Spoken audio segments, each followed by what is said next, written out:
Hello and welcome to Dialogue. I'm Yang Rui. This week, President Xi Jinping is making an 8-day visit to Central and Eastern Europe, taking in Serbia, Poland, and Uzbekistan, where he will also attend the meeting of the Council of Heads of State of the Shanghai Cooperation Organization to be held in Tashkent, the Uzbek capital, on June the 23rd and the 4th. All these countries are located on key points of the ancient Silk Road, and it is expected Xi's visit will bring further outcomes in the China proposed Belt and Road Initiative.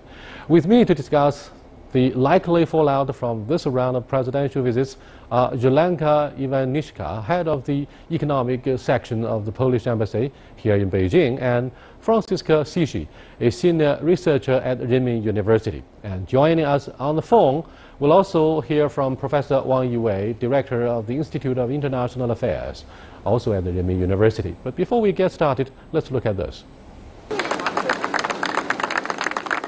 Chinese President Xi Jinping finishes the first leg of his three-country tour on Sunday. He arrives in the Polish capital Warsaw that night for the middle leg. Poland lies in the centre of Europe, neighbouring Germany, the Czech Republic, Slovakia, Russia, Lithuania, Belarus and the Ukraine. Its official language is Polish, and 90% of its residents are Roman Catholics. Poland's economy has been robust in recent years. Its economic growth has accelerated since 2013. The IMF predicts that its GDP is likely to reach 4% this year. Manufacturing, mining, agriculture and tourism contribute largely to its economy. Poland has also more investment, and the country's Monetary Policy Council said it has attracted €250 million FDI since the beginning of this year. Then, following the Chinese president's state trip to Uzbekistan, he will attend the 16th meeting of the Council of Heads of State of the Shanghai Cooperation Organization on June the 23rd and 24th in its capital Tashkent. This year marks the 15th anniversary of the founding of the SCO. His visits are being viewed as a chance to significantly boost the Belt and Road initiatives and enhance regional and international cooperation. Welcome to Dialogue. Compared with the old part of Europe, how important is the mechanism of 16+1 for Central Eastern Europe and China in terms of the bilateral trade and investment? 16+1, this is quite a new initiative, and it's been there only for a few years. It was Prime Minister Wen Jiabao who announced it in 2012. For us, this is a very important platform. First of all, it was announced in Poland, and Poland is the biggest partner of China in Central Eastern Europe. We treat it as another platform for cooperation with China next to our bilateral relations. I think this platform is important because it brings out the whole region. It shows that this is a very promising region that can open up opportunities for investment, for business. What is important is 16+1 is finally showing also China that they don't have to necessarily look only at the Western Europe. That Central Eastern Europe presents sometimes even a greater opportunity. There is a newer area for cooperation. 16+1 for us is also a way for demonstrate to China new areas for cooperation like tourism, education. So next to our bilateral relations, this is enriching our communication. How do you look at the image of China? I think that the development of our relations in the few last years showed how much China is important to us and how interesting country it is economically wise. I want to say that the visit of President Xi Jinping is coming only 7 months after our president was here. We signed strategic partnerships 4 years ago. During the visit of our president, we signed a memorandum of understanding on One Belt, One Road. President Xi Jinping is going to Poland. We will have tens of different agreements also related to One Belt, One Road, to bringing Chinese investments to Poland. I think in Poland, China is recognized as not only power, but simply a global power. Our president was here it was a state visit. He took part in 16+1 summit, Okay, which also I see. showed how important platform it is to us. But this visit of President Xi Jinping is just another confirmation of the importance of the Polish-Chinese strategic partnership and how dynamically it is developing. I think it is important that these visits are coming so soon, because also it gives additional motivation and push to both governments to work on specific projects. And that's what happened after the visit of our president, Andrzej Duda, here. We managed to create a proposal of 5 investment projects for Chinese partners. During the visit of the President Xi Jinping, both governments will talk about signing a special plan for introducing those projects. So we hope that with this visit we will move on to another stage, to a more practical cooperation. Our Prime Minister was also invited to visit China, so I think this incredible dynamic of cooperation can only increase. We have got a strong sense about the upcoming disintegration of the European Union given the refugee crisis as well as controversies surrounding the Schengen Agreement because of the same issue or concerns on those asylum seekers from the volatile region of the Middle East. Therefore, I'm wondering if it's easy for both sides, the new part and old part of Europe, to build a consensus on their economic relations with China. I know some of the heavyweight economies of the 16 community are they have European Union, and therefore is it necessary for them to build consensus? I think we would need as Europe a consensus, but unfortunately, yes, you're right. There are differences of opinion between what we would call the former Eastern Europe and the former Western Europe, but also between Northern Europe and Southern Europe.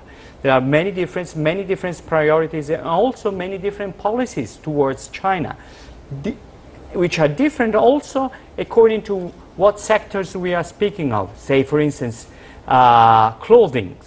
You know, the Italians, the Southern Europeans who produce a lot of clothing are less eager to open their market to Chinese exports. But Northern Europeans are more. So there is a lot of differences. And to have a common market, we would need a common policy, but unfortunately the threat of Brexit and the concerns about, growing concerns about immigration are also driving differences in our commercial policy with China and with other parts of the world. Do you agree that you have different regional demands? Southern European countries, of course, differ from their friends in Central Eastern Europe, and it is not easy job to build consensus about relationship with China. It is not, but I have to point out a very important issue here. Among 16+1, we have countries that are part of European Union and countries that are not part of European Union. It already puts everything in a different perspective, because we are obliged by the regulations related to one market, to policy, to investment regulations that are set by European Union. So the way of doing business with us, with members of European Union, and other countries that belong to 16+1, way of doing business for China is different as well. So that already gives a different perspective. And also our countries master in different areas.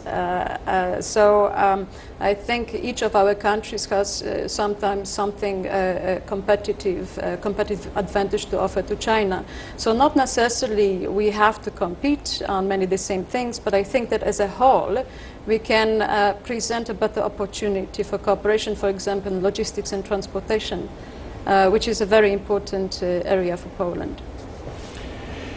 The European Union, I'm not talking about the European Union as a whole, but the European Parliament refused to give China the market economy status. What do you think of this recent decision by the European Parliament, although the decision itself is not legally binding, to my knowledge? The process is still ongoing. So the process is taking place in the European Commission. It involves negotiations between 28 members. So this is a lot of subjects with a lot of different positions. We have to find a common way, but we cannot interfere in this process. So we are looking closely at what is happening. Of course, we appreciate what China has to improve the economy. Our position is that we think that China complying with all the regulations can only improve the economic situation of China, and that because we can remember our transformation period, the more we were developing and introducing global standards in our market, the stronger we were becoming. So once the decision is taken by the European Commission, then we will see how this will influence also our business relations with China. But this process is ongoing. So thank you very much. Let me cross over to Professor Wang Yiwei from Renmin University for his comments on the therapy for deepening the cooperation between Central Eastern Europe and China. Hello, Professor Wang. Hello. Hello. First of all, I believe our viewers want to have a first-hand account as to why Poland turned out to be the only exception in adopting the shock therapy that was prescribed by the West in the wake of the Cold War. Why was Poland so successful, and what kind of inspirations could others draw from their success? Firstly, I think Poland has quite a strong industrial economic base. The manufacturing, particularly in heavy manufacturing, I think it's quite good for a long time. Secondly, Poland is a neighbor of Germany, so Poland benefit a lot from the made in Germany. The value chains extend to its neighbor, and thirdly, I think Poland location geographically also is very good to connect as a gateway to the heart of Europe. This, I think, all contribute to actually transformation of Poland from the planned economy to the market economy. So Poland enjoys quite good economic growth. Probably the only member state of the European Union after the crisis that 5 to 6% of economic growth. This is the reason that Poland's neighbor, Ukraine, so eager to join European Union and make the crisis with Russia. Why do you think, Professor Wang, why do you think the Chinese market is active to our friends in Central and Eastern Europe, despite the current new normal of the Chinese lackluster economic performance? Well, I think the attractiveness of China is a threefold. First one, for a long time after the collapse of the Soviet Union, Eastern Central European countries joined NATO and EU. So the eyes more on the European support of economic, financially, and the American support. But now, Americans people back to Asia, European Union, so no one take care of them. Their eyes looks for the China and other Eastern emerging countries. Secondly, I think the Chinese economy transformation, Chinese rise, I think is very remarkable, which is very attractive to them. For instance, Poland, they also want to build a special economic zone in its north port, Gdańsk, like the follow step, like Shenzhen. This, I think, is, and certainly, I think many Central Eastern European countries think about the 21st century, maybe it's China-century, China will be a superpower, so the Belt and Road is just one way to attract the world. So they cannot lack of, so it's eager to catch up with the opportunities of the rise of China in the framework of the 16+1 and Belt and Road Initiative. Thank you very much. Coming back to the Beijing studio discussion here now, Yolanta, do you think the inclusive initiative of Belt and Road will benefit Central Eastern European economies? Mm-hmm.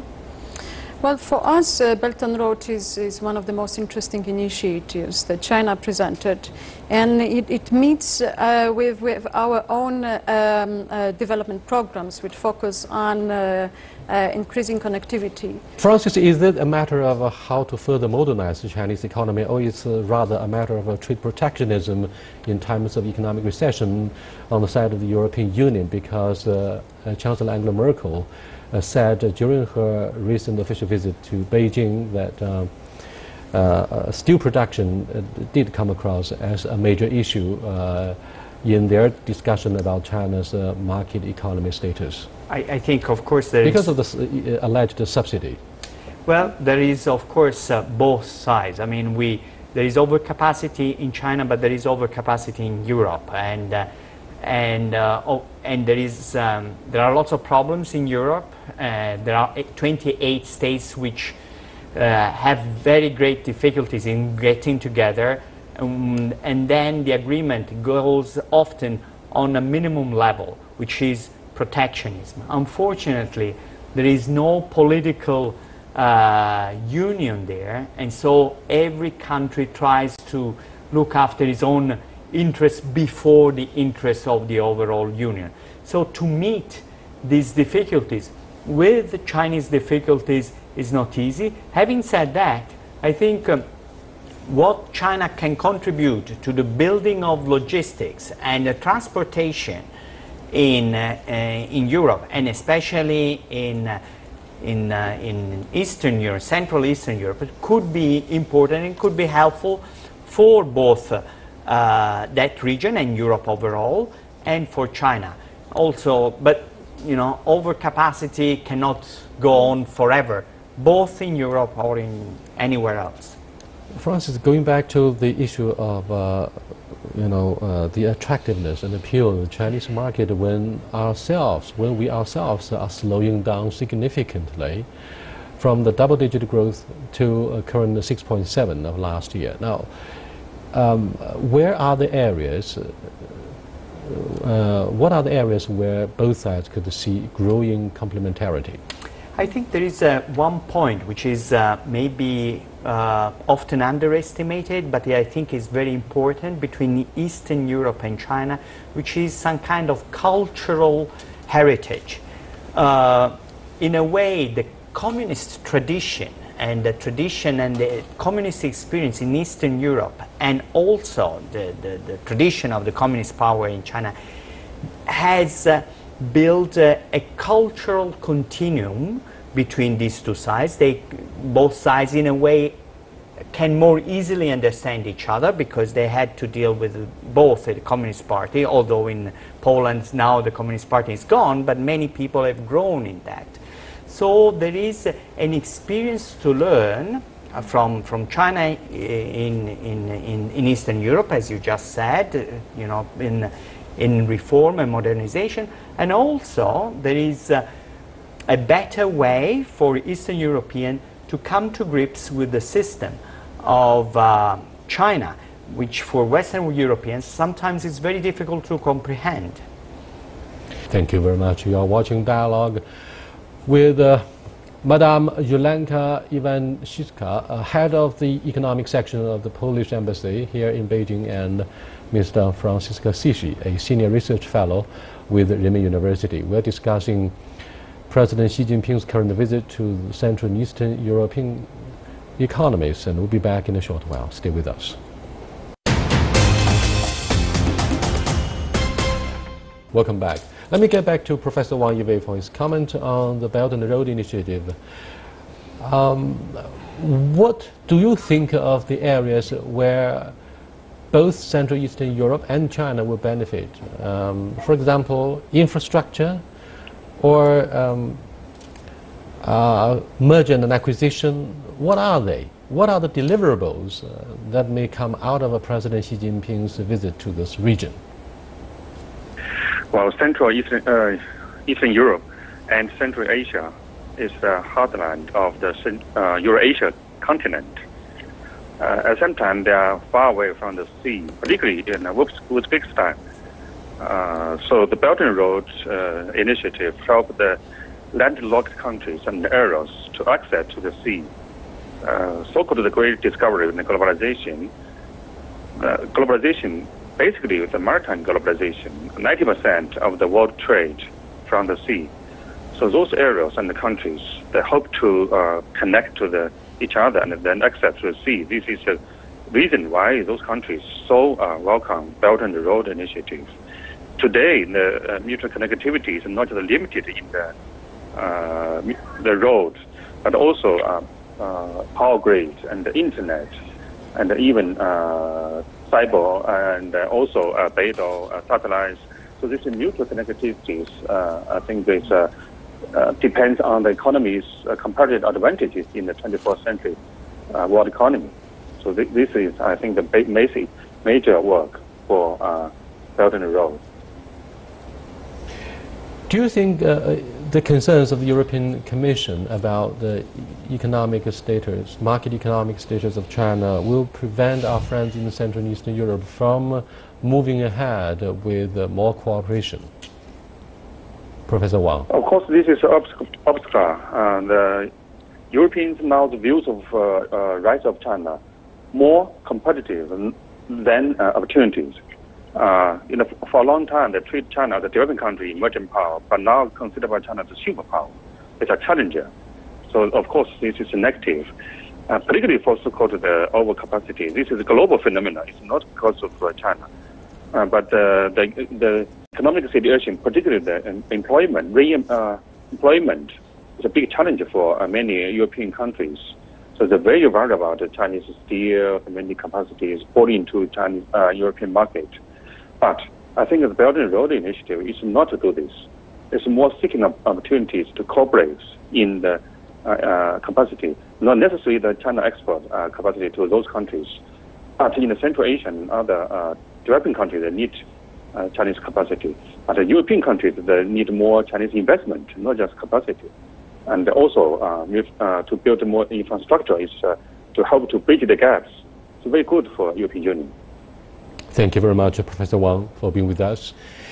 What do you think of the alleged legacy of history, and that may serve to cement the two sides and put the two sides together in the same boat? Do you agree? Well, I think that this is already happening. I think that that's why China not only more and more understood in Poland, but also popular. And just what you said about our heritage, I think we can, in a way, serve as a bridge also to Western countries, in a way, so as to explain what kind of processes China has been going through or is going through. Yes, because Poland had to go through a very challenging time of transformation. For example, what also can we learn from transformation. Poland? For example, what can we learn from Poland in transforming the state-owned enterprises? Oh, that is definitely a difficult issue. Yes, very difficult issue. I think that you mean you've done privatization successfully. It depends on. I think it depends a lot on what you mean by success. Yes, I think that the development of our economy proves that it was successful. We have kept our GDP growing for 25 years now. That's very good. Back to Professor Wang Yiwei. Hello, Yiwei. Do you think we can learn a lot from Poland, for example, about the transformation of the SOE sector? The shock therapy was applied successfully there, but the situation in Russia was entirely different. It was a disaster for late President Boris Yeltsin to follow the advice of the American economist Larry Summers in the transformation. But Poland was exceptionally good. Do you think privatization of the SOE was a unique legacy, a positive legacy that we can study very carefully about Poland's case? Now, privatization is not just the whole of the transformation. Something we can learn from Polish economy transformation. For instance, I visited Katowice. It's a traditional coal heavy industry city, like Shenyang, but they want to change this situation. They just built the infrastructure as an exhibition hall in the center of the Katowice and attract more investment. Let the Katowice be the designing and innovation city. I think this is maybe we can learn from Poland. Thank you very much. Jolanta, Poland is among all other members of the AIIB to be part of this meaningful process in building infrastructure in developing countries. What was it that prompted your government to make the decision, and at the same time your American friends were extremely unhappy about the move? Well, we recognize this initiative as a very important one on the Chinese side, and in a way we wanted also to show that we are ready to participate in this kind of global financial initiatives.